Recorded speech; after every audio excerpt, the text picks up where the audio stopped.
mananampalataya at membro ng Philippine Apostolic Revival Center, United Pentecostal Church.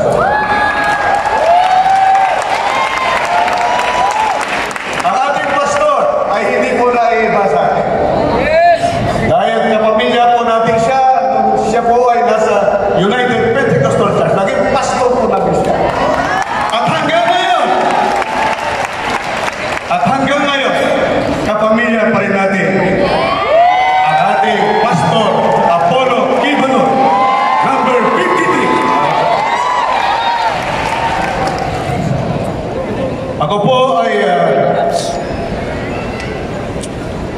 isang retired police commission officer and naging regional director ng PNP sa pinakamapayapang region sa Pilipinas, Autonomous Region for Muslim Mindanao, during the term of President Duterte.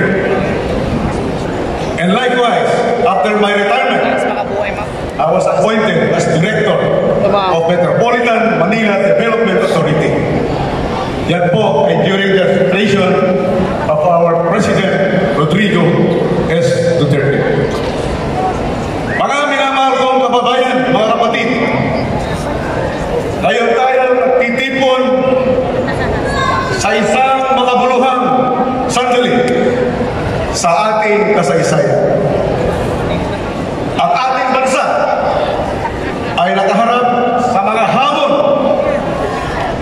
na nangangailangan ng matapang na aksyon at walang hanggang tutulungan.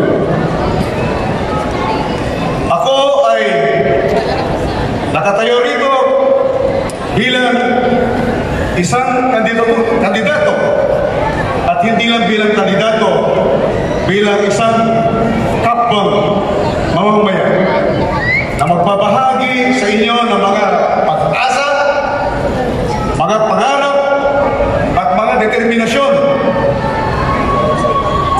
upang magtayo ng isang mas magandang kinabukasan para sa ating lahat. Mga kapatid, magtatayo tayo ng isang kinabukasan ng ating magagamit ng magalang. Isang kinabukasan kung saan ang bawat bata ay may pagkakataon upang makamit ang kanilang mga pangarap. Isang kinabukasan kung saan ang bawat magagawa ay may pagkakataon upang kumita ng isang makatarungang sahod at magtayo ng isang magandang buhay para sa kanilang mga pamilya. Sa panahon ngayon, mga kababayan, mga kapatid ko, marami po tayong problema sa ating bansa. Isa po dyan, yung ating cybercrime. Maraming umiiyak, araw-araw, libo-libo, na i-scam, hindi lang scam, fake news, at kung ano-ano pa. Yan ang tutulungan ng maagang party list para mapanatili ang inyong seguridad online. Sa pamamagitan ng pagpapalakas ng mga batas laban sa cybercrime, masisiguro natin na ang mga online na krimen ay mahuhuli at mapaparusahan.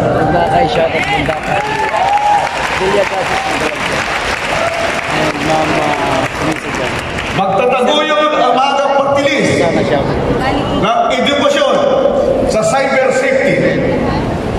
Mahalaga mga kababayan na magkaroon ng kaalaman ang mga Pilipino kung paano protektahan ang kanilang mga personal information online at kung paano makikilala ang mga online na scam.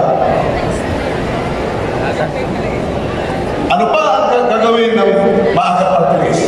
Papalakasin natin ang pagkikipagtulungan sa mga ahensya ng mga pamahalaan sa pamamagitan ng pagtutulungan sa mga ahensya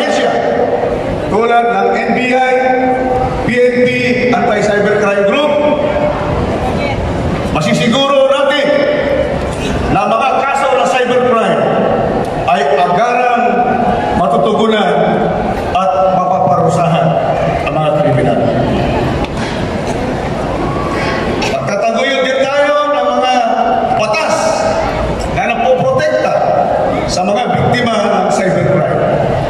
Kailangan natin ang mga batas na nagbibigay ng hustisya ng ating buting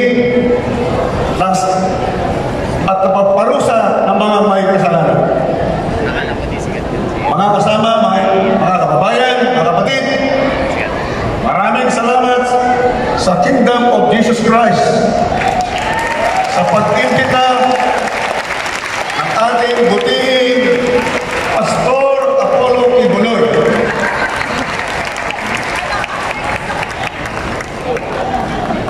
Asahan niyo po ang buong suporta ng Maagap Martinez family, Guardians Brotherhood International, Maagap Riders, CIA, Grand Eagles International Family, Grand Sororal Order of Philippine Lady Eagles International Family ay susuporta sa ating